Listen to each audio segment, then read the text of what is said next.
The Death of the Hired Man by Robert Lee Frost. Mary sat musing on the lamp flame at the table waiting for Warren. When she heard his step, she ran on tiptoe down the darkened passage to meet him in the doorway with the news and put him on his guard. Silas is back. She pushed him outward with her through the door and shut it after her. Be kind, she said. She took the market things from Warren's arms and set them on the porch, then drew him down to sit beside her on the wooden steps. When was I ever anything but kind to him? But I'll not have the fellow back, he said. I told him so last haying, didn't I? If he left then, I said, that ended it. What good is he? Who else will harbor him at his age for the little he can do? What help he is there's no depending on. Off he goes always when I need him most. He thinks he ought to earn a little pay, enough at least to buy tobacco with, so he won't have to beg and be beholden. All right, I say, I can't afford to pay any fixed wages, though I wish I could. Someone else can. Then someone else will have to.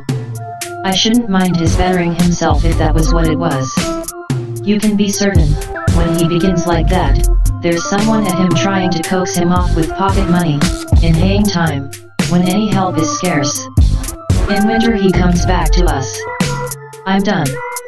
See, not so loud, he'll hear you, Mary said. I want him to, he'll have to soon or late. He's worn out. He's asleep beside the stove.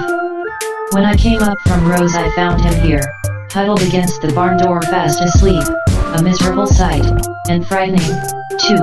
You needn't smile, I didn't recognize him, I wasn't looking for him, and he's changed. Wait till you see. Where did you say he'd been? He didn't say. I dragged him to the house, and gave him tea and tried to make him smoke. I tried to make him talk about his travels. Nothing would do, he just kept nodding off. What did he say? Did he say anything? But little. Anything? Mary, confess he said he'd come to ditch the meadow for me. Warren. But did he? I just want to know.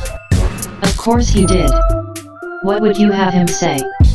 Surely you wouldn't grudge the poor old man some humble way to save his self-respect. He added, if you really care to know, he meant to clear the upper pasture, too. That sounds like something you have heard before? Warren, I wish you could have heard the way he jumbled everything. I stopped to look 2 or 3 times. He made me feel so queer, to see if he was talking in his sleep. He ran on Harold Wilson, you remember, the boy you had in haying 4 years since. He's finished school, and teaching in his college. Silas declares you'll have to get him back. He says they two will make a team for work, between them they will lay this farm as smooth. The way he mixed that in with other things. He thinks young Wilson a likely lad, though daft on education. You know how they fought all through July under the blazing sun, Silas up on the cart to build the load, Harold along beside to pitch it on. Yes, I took care to keep well out of earshot. Well, those days trouble Silas like a dream. You wouldn't think they would. How some things linger. Harold's young college boy's assurance piqued him. After so many years he still keeps finding good arguments he sees he might have used. I sympathize. I know just how it feels to think of the right thing to say too late. Harold's associated in his mind with Latin. He asked me what I thought of Harold saying he studied Latin like the violin because he liked it, that an argument. He said he couldn't make the boy believe he could find water with a hazel prong, which showed how much good school had ever done him. He wanted to go over that. But most of all he thinks if he could have another chance to teach him how to build a load of hay, I know, that's Silas' one accomplishment. He bundles every forkful in its place, and tags and numbers it for future reference, so he can find and easily dislodge it in the unloading. Silas does that well. He takes it out in bunches like big birds' nests. You never see him standing on the hay he's trying to lift, straining to lift himself. He thinks if he could teach him that, he'd be some good perhaps to someone in the world. He hates to see a boy the fool of books. Poor Silas, so concerned for other folk, and nothing to look backward to with pride, and nothing to look forward to with hope, so now and never any different. Part of a moon was falling down the west, dragging the whole sky with it to the hills. Its light poured softly in her lap. She saw and spread her apron to it. She put out her hand among the heart-like morning glory strings, taut with the dew from garden bed to eaves, as if she played unheard the tenderness that wrought on him beside her in the night. "Warren," she said, "he has come home to die. You needn't be afraid he'll leave you this time." "Home?" he mocked gently. "Yes, what else but home? It all depends on what you mean by home.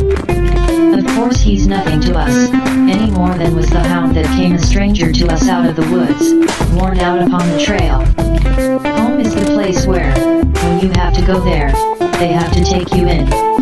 I should have called it something you somehow happen to deserve." Warren leaned out and took a step or two, picked up a little stick, and brought it back and broke it in his hand and tossed it by. "Silas has better claim on us, you think, than on his brother? 13 little miles as the road winds would bring him to his door. Silas has walked that far no doubt today. Why didn't he go there? His brother's rich, somebody, director in the bank. He never told us that. We know it though. I think his brother ought to help, of course. I'll see to that if there is need. He ought a right to take him in, and might be willing to. He may be better than appearances. But have some pity on Silas. Do you think if he'd had any pride in claiming kin or anything he looked for from his brother, he'd keep so still about him all this time?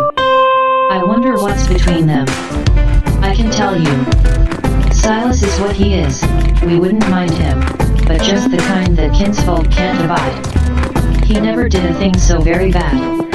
He don't know why he isn't quite as good as anyone. He won't be made ashamed to please his brother, worthless though he is. I can't think as I ever hurt anyone. No, but he hurt my heart the way he lay and rolled his old head on that sharp-edged chair back.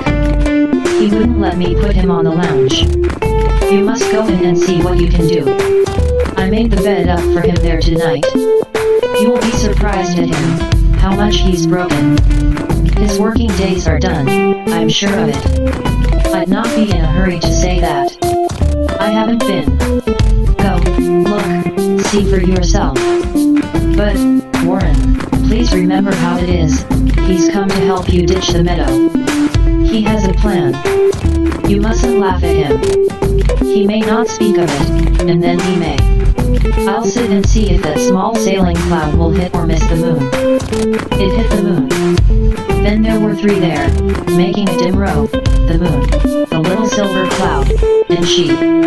Warren returned, too soon, it seemed to her, slipped to her side, caught up her hand and waited. "Warren?" she questioned.